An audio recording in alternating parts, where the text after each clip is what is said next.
A mirror, undusted, unbroken, just waiting. I looked at it just once, and something looked back. I don't remember going up to the attic. I only remember hearing my own voice, whispering from behind the glass. Whispers from the shadows. Part 1. The mirror in the attic. Available now. Grass, and stood there frozen for a second, staring into the woods. There was no movement, no rustling of branches, no footsteps, just the still darkness swallowing the trees. The voice came again, this time quieter, like it was trying to coax me in. Please, come help. We're hurt. It didn't sound scared anymore. It sounded patient, like it knew I was coming. Like it was sure. I didn't move forward, not even a step. My instincts were screaming at me to get back inside. There was something off about the way he said, straight in front of you. Too specific. Too calm. I started backing up toward the house, not taking my eyes off the woods. And then, something stepped out. I couldn't see it clearly at first.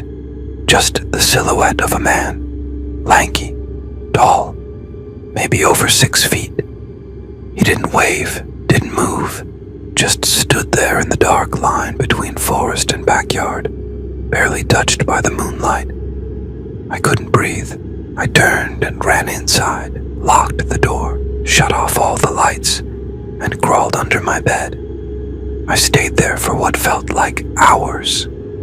Every once in a while I thought I heard light tapping on the windows. Soft, deliberate. But when I peeked later, there was nothing. No one. The next morning, I checked the backyard. There were footprints in the grass, heavy ones, leading up from the woods and stopping just beneath the deck. But only one set. No sign of anyone being hurt. No sign of more than one person. I never found out who it was or what it was. But I stopped going out on the deck alone at night after that. And I never answered voices from the woods again. I'm a 30-year-old guy, living in a 2-story duplex with my sister. She takes the downstairs unit. I live upstairs. It's one of those mother-daughter houses. 2 kitchens, 2 living rooms. Separate lives under one roof. But most of the time, I have the house all to myself. She's usually off spending nights at her boyfriend's place, about 20 miles away. I'm not afraid to be alone. I've outgrown that kind of fear. At least, I thought I had. That night, I was watching a horror movie. The kind that gets under your skin, not with jump scares, but with silence. Our house is open concept. No walls between the kitchen, dining room, or living space. The couch I sat on was in the middle, my back facing the dark, the kind of darkness that makes you glance over your shoulder, even when there's nothing there. After the movie, I washed my face, turned off the lights, and went to bed. I barely slept 2 hours before I heard it. A voice calling from the downstairs floor. It was my sister. I knew it was her. I've heard her voice my entire life. But something was off. She wasn't just calling my name. She was pleading. Soft, broken, fragile. I got up and went downstairs, calling back. The lights were off.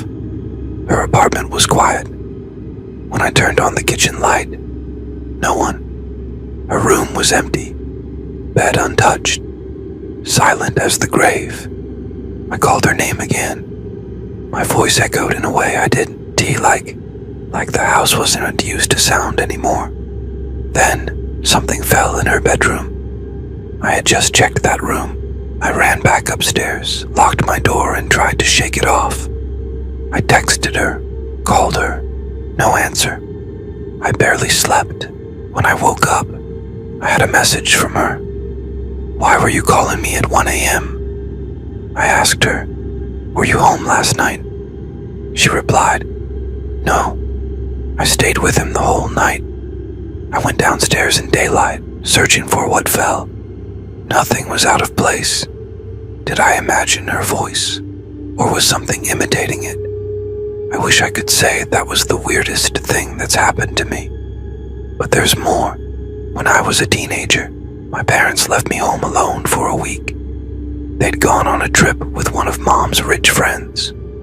One night I stepped out to the back patio, listening to music, smoking a bit. I heard a voice coming from the woods behind our house. I paused the music. The voice said, "Hey, come help us." It wasn't panicked. It wasn't afraid. Just wrong. It sounded like someone trying to sound normal. A deep, slow voice that said, "We're stuck. Just come forward. Straight ahead." I froze. The phrasing, the rhythm, it felt off, like it had rehearsed these lines, like it didn't really need help. It needed me. I went back inside and locked the door.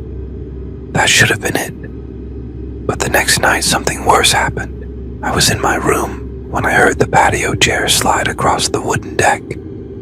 I looked out the window. Someone was sitting in it, staring straight at my window. I thought it was Molly. She just left a few hours ago. But when I called out to her, the person lifted their head. It wasn't Molly. I turned off my light, sat in the dark, watching. 5 minutes passed. I peeked through the blinds again. They hadn't moved, not a blink, just staring. I asked, "What do you want?" They started laughing. Not audibly, but their shoulders shook with this silent, vibrating laughter. Then they walked off the patio. 2 minutes later, they knocked on my back door. Then, my front door. I didn't call the cops. I didn't even breathe. But the worst thing, it happened when I was 10. My parents were at the hospital. My older brother had been hit by a car. I was alone, playing with the toys. It was late, dark. I heard the front door open. I smiled, thought they were back.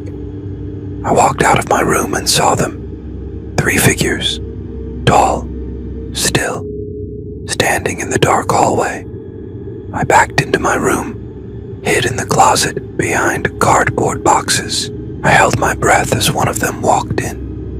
He went to my bed, lifted the blanket, then turned and opened the closet.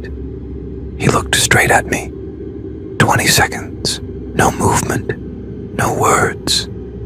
Then he closed the door and walked out.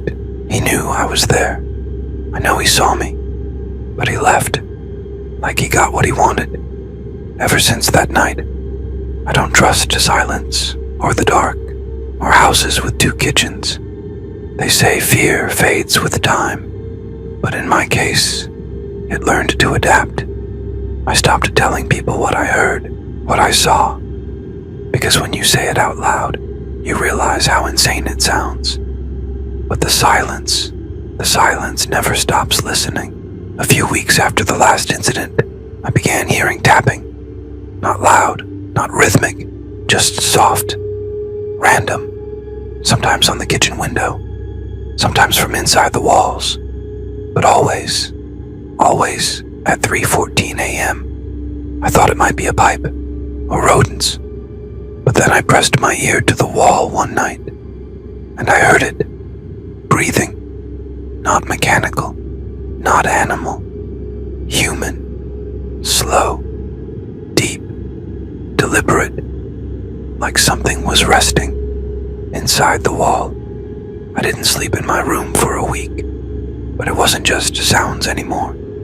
It was patterns. Every clock in the house, my microwave, the stove, my phone, all stopped for exactly 11 seconds at 3:14. And on the 11th second, my phone screen turned on by itself. A notification. No name, no number, just a single word. Listen. The next day, I asked my sister if she ever noticed anything strange. She hesitated, then said, "You ever feel like the house waits for us to be alone?" That word, waits, it stayed with me. We stopped talking about it after that. It's like mentioning it gives it strength, but it didn't need our words anymore, because a few nights later, I found the door, not one I'd seen before. It was in the hallway between our apartments, a space we barely use. A small wooden door, no handle, no frame, just embedded into the wall like it had grown there. I ran my hand over it. Warm, like skin. I pressed my ear to it. Nothing. And then, a whisper, too faint to make out.